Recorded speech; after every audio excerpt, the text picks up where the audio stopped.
Là, je suis avec Koun, artiste peintre. On a la galerie, ou plutôt, je dirais, la fondation d'Envahi, qui contient effectivement une galerie, hein, comme vous avez pu le voir dans l'autre vidéo. Et là, franchement, attends, vous savez quoi? Je ne dis pas plus, il va se présenter.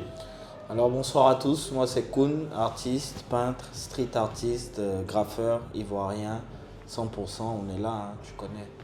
Ouais, ça fait plaisir, ça fait au moins plus de 10 ans, c'est pas vu, franchement, c'est un frère, c'est un frère. C'est un plaisir partagé. Donc vous savez ce qui se passe sur la chaîne, on parle d'art, d'entrepreneuriat, c'est un peu ça le concept, c'est un peu ça le projet. Est-ce que tu peux nous dire un peu comment tu as commencé à rentrer dans l'art, comment tu as mis le pied là-dedans? Bien sûr, bien sûr. En vrai, depuis tout petit, comme beaucoup je pense, j'ai été habitué à dessiner, tu vois, j'ai été forgé dans l'univers animé, donc j'ai dessiné Son Goku, j'ai dessiné des Pokémon.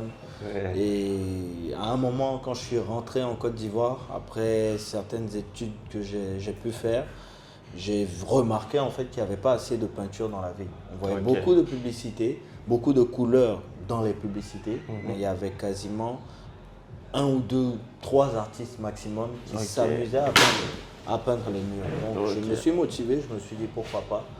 Et de là, tout est parti. Donc, depuis 2016, fin 2015, début 2016, je peux dire, ouais. Donc bientôt 10 ans maintenant aussi. Ah oui. J'ai commencé à peindre sur les murs de la ville, ensuite sur des formats plus conventionnels comme tous les artistes, sur des toiles. Mais bon, vraiment, l'esprit n'a pas de limite, donc je refuse de m'imposer un support comme ça. Un support, ok.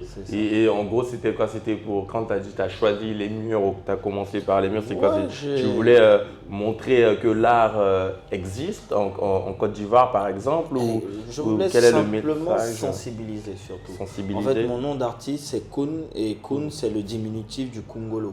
Le Kungolo c'est la tête et la tête renvoie à la pensée en toute chose. C'est la tête qui dirige. Donc, j'ai choisi cet alias-là parce que c'est ce qui représentait le plus ce que je voulais être en tant qu'artiste. Et dans ce que je fais beaucoup de têtes aussi. Donc, j'ai commencé à peindre des têtes sur les murs de la ville pour pousser les gens à utiliser leurs têtes en fait, pour regarder l'art dans la ville, pour regarder la ville et voir autre chose que des publicités. Et aujourd'hui, tu te situes vers quel style artistique si on doit te situer dans un style? Je me dirais dans deux registres parce que sur les murs, je fais du graffiti. Donc, on peut dire graffiti, street art, vu que j'essaie de pousser la chose, de créer des histoires dans ce que je fais. De ne pas juste faire une écriture sur un mur, représenter un nom, un blaze ou un crew. Donc j'essaie vraiment de proposer quelque chose de différent, pousser les gens à réfléchir. Donc c'est plus du street art. Et sur les tableaux que je fais par contre, c'est plus de l'art abstrait.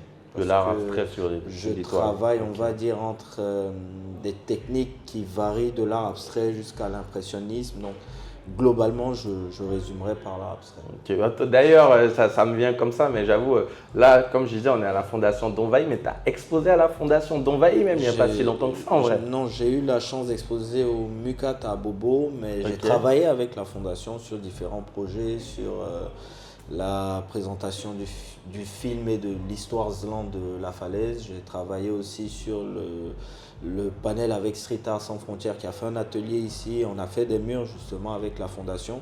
J'ai fait une peinture live aussi à la fondation, mais je n'ai pas encore eu la chance.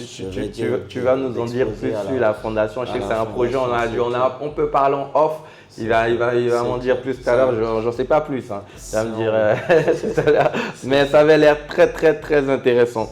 Mais du coup, là comme ça, tu dirais que tu t'es inspiré, qui sont, j'ai envie de dire, tes mentors ou ceux qui t'ont inspiré à faire ça, à faire du graffiti par exemple dans la rue ou à aller sur des toiles, tu as des inspirations Bien sûr, la première inspiration que j'ai c'est mon frère parce que depuis tout petit je dessine un peu avec lui, je dessine grâce à lui. Donc quand je suis rentré et que j'ai vu des murs vides, je me suis aussi motivé par rapport à comment il m'a toujours poussé dans ma vie et ça a été vraiment une force pour démarrer en fait ce côté artistique de ma personne et l'assumer parce qu'il faut l'assumer ensuite.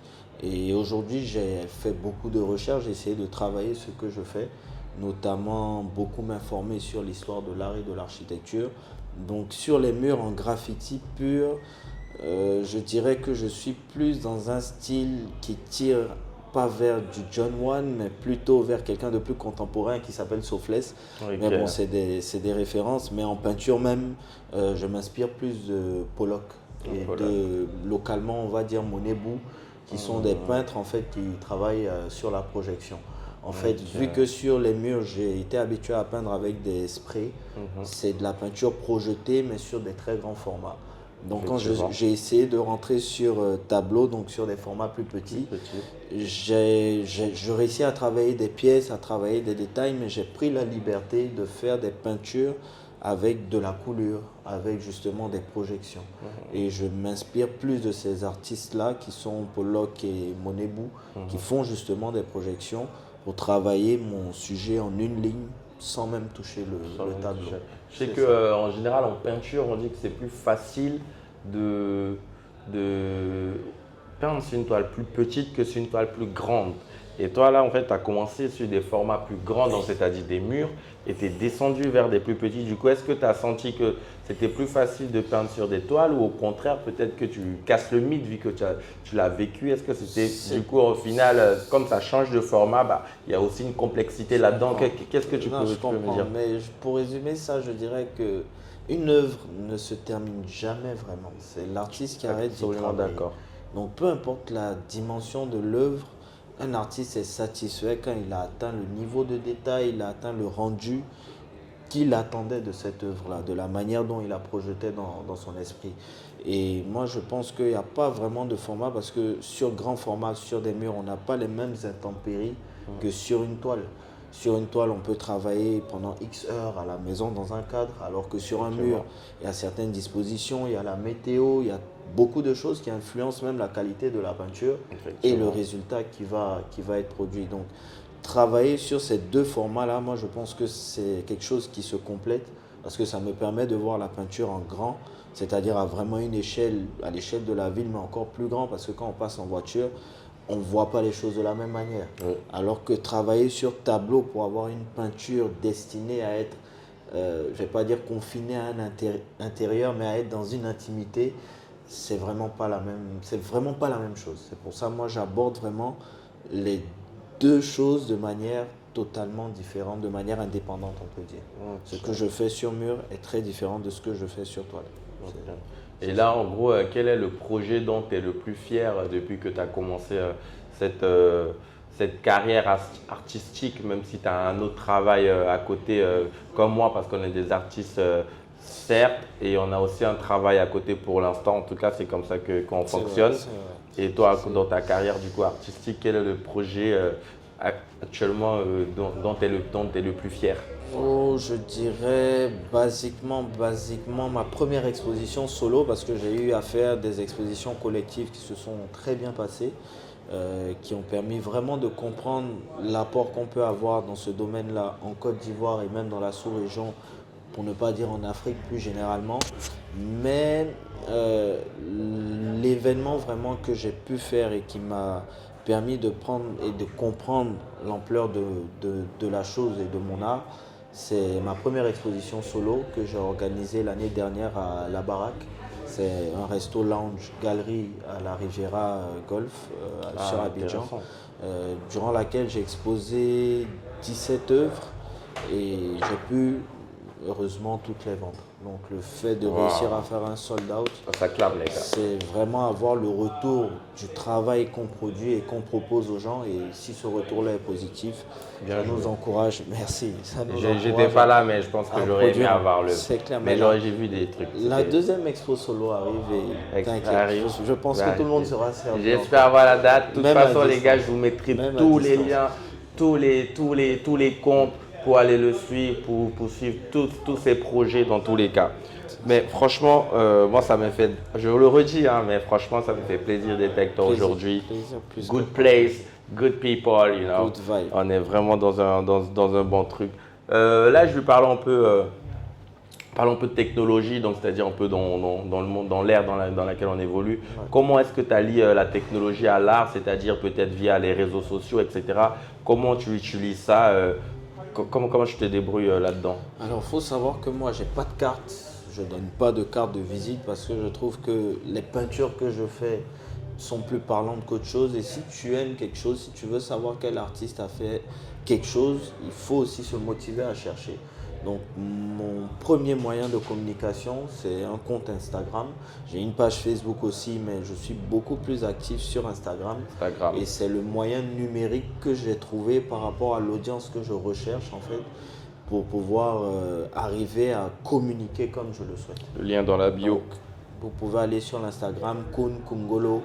Il y a une seule tête, il n'y a pas de... Dans un bateau, il y a un seul capitaine. Ça c'est bien dit, ça c'est bien dit. C'est bien dit. Ok. On va faire 2-3 questions et je pense qu'on va s'arrêter là.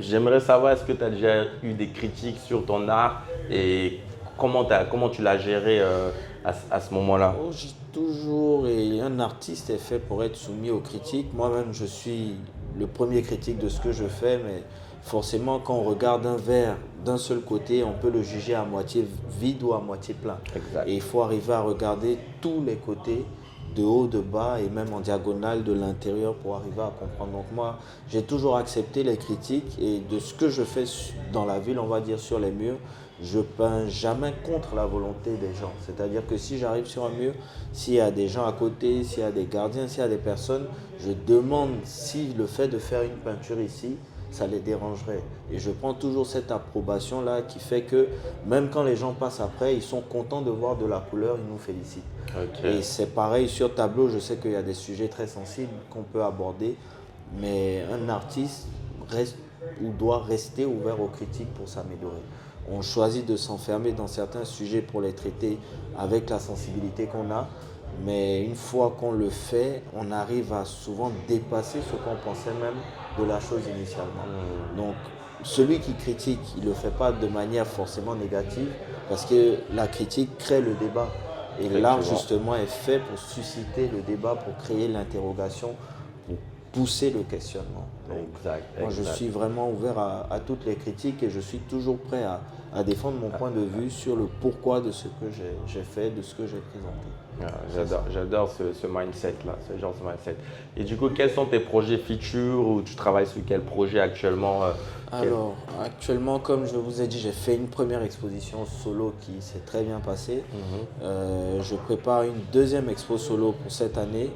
Et à côté de ça, on est en train de monter la première association de graffiti de Côte d'Ivoire. Wow. Et on travaille justement à faire le premier festival de graffiti de Côte d'Ivoire, inviter des artistes régionaux du Bénin jusqu'à la Tunisie, vraiment inviter près de 30 artistes et pouvoir peindre les murs avec le partenariat de la ville d'Abidjan, bien sûr, des communes, et de faire quelque chose qui va pousser les jeunes, qui va pousser justement les gens à s'intéresser à nos murs. Un mur, c'est pas juste pour faire de la publicité, c'est clair que c'est rentable. Et je ne suis pas contre la communication ou quelconque agence de pub ou quoi, mais l'art nous enseigne. Et je pense qu'il faut utiliser les murs, il faut utiliser les façades dans une ville pour enseigner, pour éduquer sur des idées qui sont bonnes pour la ville, tout simplement, ou aussi pour garder la mémoire. Dans beaucoup de pays, on fait des œuvres qui deviennent historiques pour sauvegarder des personnes, mais qui ont marqué l'histoire de la ville, l'histoire des communautés. Moi, je pense qu'il faut vraiment mettre les moyens pour le faire. Parce que Abidjan en a besoin et tous les retours, quand on le fait, sont toujours positifs. Donc il faut continuer à le faire. Il y a eu la pyramide récemment, il y a beaucoup de projets comme ça, il faut continuer à le faire. Wow, c'est incroyable. Les gars, je ne sais pas si vous vous rendez compte, mais là, en fait, on est dans le début d'une nouvelle ère, quoi. C'est-à-dire, là, il y a une association pour les graffeurs, il y a un festival qui commence. Donc, je ne sais pas si vous êtes des graffeurs, quel est votre art. Si vous regardez, obligé, c'est que vous avez l'esprit entrepreneurial, c'est que vous êtes quelque part artiste. Là, il y a vraiment un contact à se faire, il y a un petit message. Il ne faut pas avoir honte dans la vie. On envoie le message, on tente sa chance. Peut-être qu'il va vous répondre, peut-être qu'il ne va pas vous répondre en fonction de son emploi du temps. Mais il faut y aller, il faut foncer. Je vous encourage à prendre le contact. Parce que là, franchement, il a dit de lui-même, je n'ai pas besoin d'ajouter, mais c'est incroyable. En tout cas, moi, j'y vais et j'y suis. Je pense qu'on va faire une dernière chose. Est-ce que tu as une anecdote à nous raconter dans le monde de l'art que tu as pu vivre, peu importe l'expérience, je ne sais pas laquelle, mais un truc comme ça que tu pourrais raconter qui peut servir de leçon ou pas, j'en sais rien. Bien sûr. Moi, je dirais, il faut toujours partir préparé parce que un jour, par exemple, je voulais faire un mur que j'aime beaucoup, que j'aime toujours, mais je voulais vraiment le faire, mais j'avais mal préparé mes moyens. Donc, arrivé devant le mur, je me suis rendu compte que le mur était bien trop gros et qu'il me fallait même une échelle pour aller en fait jusque là où je voulais aller pour que ma pièce soit visible et tout. Donc j'allais pas abandonner devant le fait, donc j'ai fait le mur, mais j'ai dû revenir après effacer ma propre pièce pour faire plus grand. Donc, ça m'a fait un peu rigoler parce que quand un artiste fait quelque chose, il n'aime pas effacer ou même s'effacer, c'est une leçon. Mais là je l'ai fait vraiment parce que je voulais faire mieux. Et je pense que c'est la meilleure leçon de toutes les anecdotes, peu importe ce qui se passe, il faut toujours chercher à faire mieux. C'est ça l'idée, c'est ça. Les gars, on va rester sur cette belle phrase, toujours chercher à faire mieux. Merci Koun. Merci à toi Imar, tu connais. On est ensemble. Love your life, find the things that you can enjoy, be curious. You don't have to have all the answers. I'm a hardcore believer that everybody has something that they're really, really, really good at.